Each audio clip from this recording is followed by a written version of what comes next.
सब विद्वानों को बहुत बहुत नमस्कार। और सभी जिस प्रकार से मेरे पीछे थंबनेल पर देख रहे हो, देवनारायण जयंती पर देवनारायण जी के बारे में विशेष जानकारी। आज भगवान देवनारायण जी का जन्म उत्सव है। पिछली बार 111वें जन्म दिवस पर भारत के यशस्वी प्रधानमंत्री भाई नरेंद्र मोदी जी इस पावन धरा पर पधारे। माला श्री डूंगरी पर उन्होंने दर्शन किया। आज 112वां देवनारायण जी का जन्म दिवस है। उस जन्म दिवस पर, इस उपलक्ष्य में मैं आपके लिए भगवान देवनारायण जी के बारे में उन पहलुओं की जानकारी करेंगे जिनसे आपने कभी रूबरू नहीं हुए। उन पहलुओं को देखेंगे आज। और भगवान देवनारायण जी भगवान कैसे बने, एक लोक देवता के रूप में पूछते पूछते भगवान का कैसा रूप लिया उन्होंने और किस प्रकार से उनकी क्या क्या मान्यताएं थी, उन चीजों को देखेंगे। आप सभी को पुनः एक बार से जितने भी विद्यार्थी, जितने भी अभिभावक जुड़े हुए हैं, उन सबको पुनः भगवान देवनारायण जयंती पर बहुत बहुत शुभकामनाएं, बहुत बहुत बधाई हो भगवान देवनारायण जी का 112वें जन्म दिवस पर। चलो, और आज राजस्थान सरकार ने राजकीय अवकाश घोषित किया। इससे पिछले वाले से 111वें जन्म दिवस से तो अब ये राजकीय अवकाश भी घोषित हो चुका है।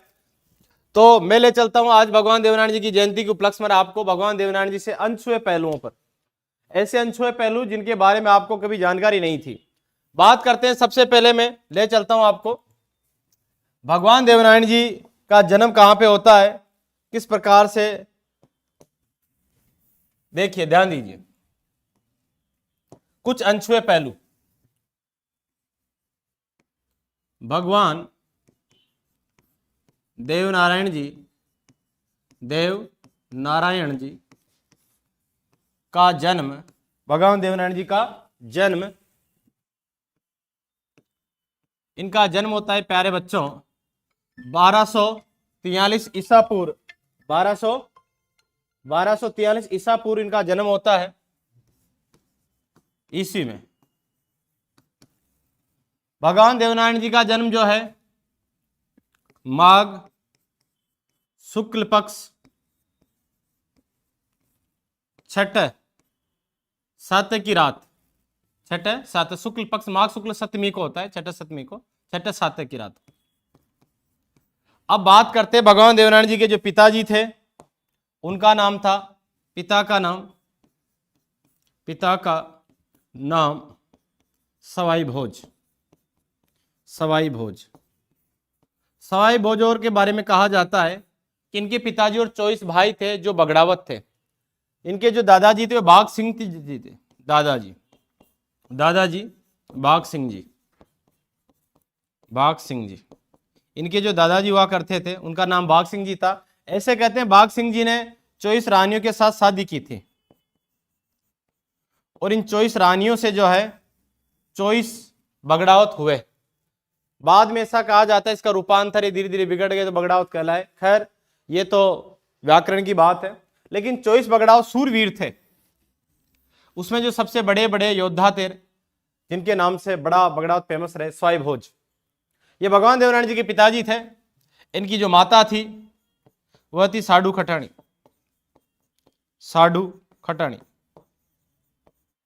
गोत था साडू। इनकी जो पत्नी थी धार नरेश, धार का राजा था। उसकी बेटी, यानी कि धार का जो राजा था जय सिंह, धार का राजा जय सिंह, और जय सिंह की जो बेटी थी उसका नाम था पीपल दे। अच्छा, पीपल दे ने भी क्यों शादी करी देवनारायण जी से? ऐसा कहा जाता है कि पीपल दे के सिर पर एक हाथ का जो है सींग था और पूरा शरीर कोढ़ से दुखी था, उस कोढ़ की बीमारी से दुखी था। वो खूब देवरा डोकती परेशान होगी। भगवान देवनारायण जी ने जैसे इसको आशीर्वाद दिया, वो सींग कट गया, इसका रूप में निखारा गया और इसने तब से भगवान देवनारायण जी को मनी मन में अपना पति बना लिया। थार का जो राजा था जय सिंह ने कहा कि मेरी बेटी आपसे शादी करना चाहती है और भगवान देवनारायण इस प्रस्ताव को स्वीकार किया और पीपल दे भगवान देवनारायण जी के जो है पत्नी के रूप में स्वीकारी हुई। उसके बाद बात करते भगवान देवनारायण जी की, तो देवनारायण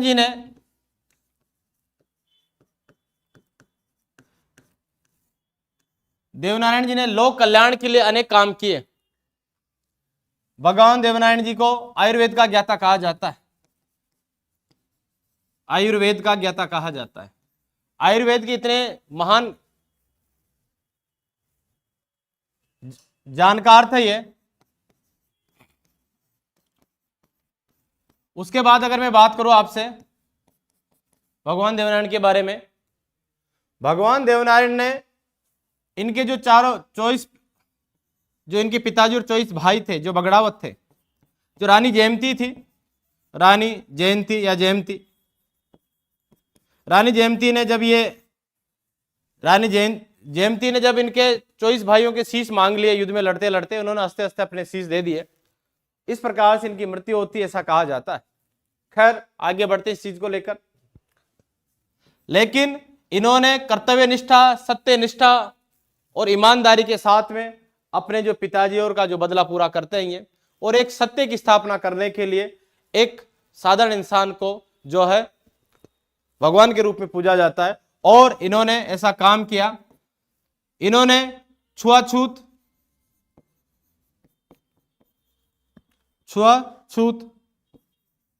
जो भेदभाव है उसको खत्म करने के लिए भी इन्होंने प्रेरित किया कि हम सब एक है, हमें जो किसी प्रकार का भेदभाव नहीं रखना चाहिए। भगवान देवनारायण जी के बारे में और जानकारी मैं बताऊं, राणा सांगा जो महान शासक रहा है, राणा सांगा, मेवाड़ के हम अंदर पढ़ते हैं। राणा जो सांगा था, राणा सांगा के जो आराध्य देव थे वो भगवान देवनारायण जी थे। राणा सांगा जिसको हम सैनिकों का भग्नावशेष कहते हैं, राणा सांगा के क्या थे ये? आराध्य देव, आराध्य देव। भगवान देवनारायण जी को गुर्जर जाति के लोग, भगवान देवनारायण जी के बारे में और बताऊं, गुर्जर जाति, गुर्जर समुदाय के लोग, गुर्जर समुदाय के लोग, समुदाय के लोग विष्णु का अवतार मानते हैं, विष्णु का अवतार मानते हैं, विष्णु का अवतार मानते हैं, भगवान विष्णु का अवतार मानते हैं। ऐसा कहा जाता है इनका जो जन्म है भीलवाड़ा की आसिंद तहसील, भीलवाड़ा की आसिंद तहसील के मालासेरी डूंगरी में इनका जन्म हुआ, अर्थात इनको अवतार बताया जाता है। भगवान देवनारायण जी पर 1992 में भारत सरकार, गवर्नमेंट ऑफ इंडिया ने, भारत सरकार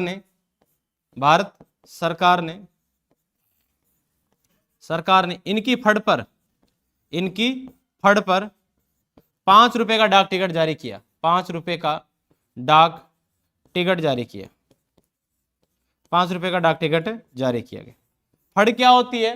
पहले क्या है, पढ़े लिखे लोग नहीं मिलते थे तो चित्र के माध्यम से पूरी जानकारी बताई जाती थी, अर्थात चित्र से इनकी जीवन लीला, इनकी बाल लीला, इनका जो जिस प्रकार से इन्होंने संघर्ष किया, वो सारी चीजें चित्र के माध्यम से बताई जाती थी।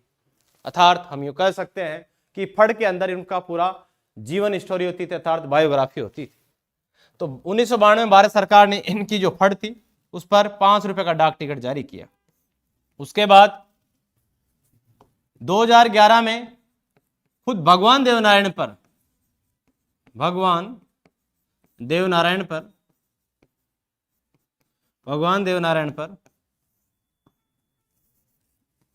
5 रुपए का डाक टिकट जारी किया, 5 रुपए का 2011 के अंदर। और उस समय डाक टिकट को जारी करने में सौभाग्य रहा माननीय श्री सचिन पायलट का, उन्होंने ये इनकी जो है भगवान देवनारायण पर 5 रुपए का डाक टिकट जारी किया। उस समय दूरसंचार मंत्री हुआ करते थे, डाक टिकट। उसके बाद बात करूं मैं आपसे, भगवान देवनारायण जी की फड़ सबसे बड़ी फड़ है, सबसे बड़ी फड़। जितने भी लोग देवता देखते हैं उसमें सबसे बड़ी फड़ भगवान देवनारायण जी की है, और सबसे प्राचीन भी, सबसे प्राचीन फड़ भी, सबसे प्राचीन फड़ भी भगवान देवनारायण जी की। उसके बाद बात करें भगवान देवनारायण जी के बारे में, और 2011 के अंदर भगवान देवनारायण जी पर 5 रुपए का डाक टिकट जारी होता है भारत सरकार की ओर से, भारत सरकार की ओर से। उसके बाद बात करें भगवान देवनारायण जी के बारे, जब इनकी फड़ का वाचन किया जाता है, भगवान देवनारायण जी की फड़ का वाचन भोपे करते हैं। कौन करते हैं? भोपे। और जब भगवान देवनारायण जी की फड़ का वाचन किया जाता है तो जंत्रवाद यंत्र का प्रयोग किया जाता है, जंत्रवाद यंत्र का प्रयोग किया जाता है। जंतर वाद्य यंत्र का प्रयोग किया जाता है। भगवान देवनारायण जी के फड़। इनके एक घोड़ा भी था, घोड़े का नाम था लीलागर। भगवान देवनारायण जी के घोड़ा था और घोड़े का नाम था लीलागर, लीलाघर। भगवान देवनारायण जी की अगर मंदिर देखें मुख्य मंदिरों में, तो सबसे पहले मैं ले चलता हूं देवमाली। देवमाली अजमेर में पड़ता है। ये देवमाली, देवमाली मंदिर है और ये कहां पड़ता है? अजमेर में। अजमेर की तहसील है मसूदा, मसूदा तहसील में पड़ता है ये, मसूदा तहसील के अंदर। वहां पर आज भी ऐसी कहावत है कि यहाँ पक्के मकान नहीं है। इस देवमाली गांव के अंदर आज भी पक्के मकान नहीं, कच्चे मकान है। प्रत्येक अगर वहां का छोटा अस्पताल देखो, स्कूल देखो, सब कच्चे ही हैं आज भी। किसी ने आज दिन तक पक्का मकान नहीं बनाया। तो ये बहुत बड़ा अपने आप में एक देखने लायक चीज है। उसके बाद देखते हैं दूसरा मंदिर, देखते हैं अपन आसिंद भीलवाड़ा में। आसिंद भीलवाड़ा में यहां पर सवाई भोज का मंदिर है। सवाई भोज का मंदिर। और इस सवाई भोज के मंदिर की ये खासियत है कि यहाँ पे जो भी यात्री जाते हैं उनको छाछ राबड़ी का रूप में प्रसादी खिलाई जाती है। उसके बाद बात करूं मैं आपसे देवधाम जोधपुरिया, और ये मेरी जन्मभूमि रही। जितने भी विद्वान देख रहे हैं उनको मैं बताना चाहूंगा कि ये मेरी जन्मभूमि रही। इसी के पास में मनोहरपुरिया, बागड़ी ढाणी मेरा गांव है। देवधाम जोधपुरिया ये निवाई तहसील में, टोंक डिस्ट्रिक्ट में पड़ता है। देवधाम जोधपुरिया भव्य मेले का आयोजन होता है, बहुत बड़ा ट्रस्ट हो चुका है। उसके बाद तो ये भगवान देवनारायण जी का एक मंदिर जो है देवास मध्य प्रदेश में भी है। देवास मध्य प्रदेश में भी, भगवान देवनारायण पर एक मूवी भी बनाई गई। पूर्व राजस्थान सरकार में कैबिनेट मंत्री रहे नाथू सिंह गुर्जर के द्वारा एक देव फिल्म बनाई गई। ये सांसद भी रहे, एमएलए भी रहे और कैबिनेट मंत्री भी रहे। इनके निर्देशन में एक मूवी बनी देव फिल्म। अर्थात हम यूं कह सकते हैं भगवान देवनारायण जी को राजस्थान में राज्य क्रांति का जनक भी कहा जाता है। एक अलग जगह, और अब देवनारायण जी पर कई लोगों ने पीएचडी भी कर ली इस पर। अर्थात भगवान देवनारायण जी की जानकारी आपको कैसी लगी मुझे कमेंट में जरूर बताएं। आप सभी को पुनः एक बार फिर से 112वीं देवनारायण जी की जयंती पर बहुत बहुत बधाई हो, शुभकामनाएं हो। आप हमेशा खुश रहें, मुस्कुराते रहें, हंसते रहें और जीवन में खूब फले फूले आगे बढ़े। राम राम सा।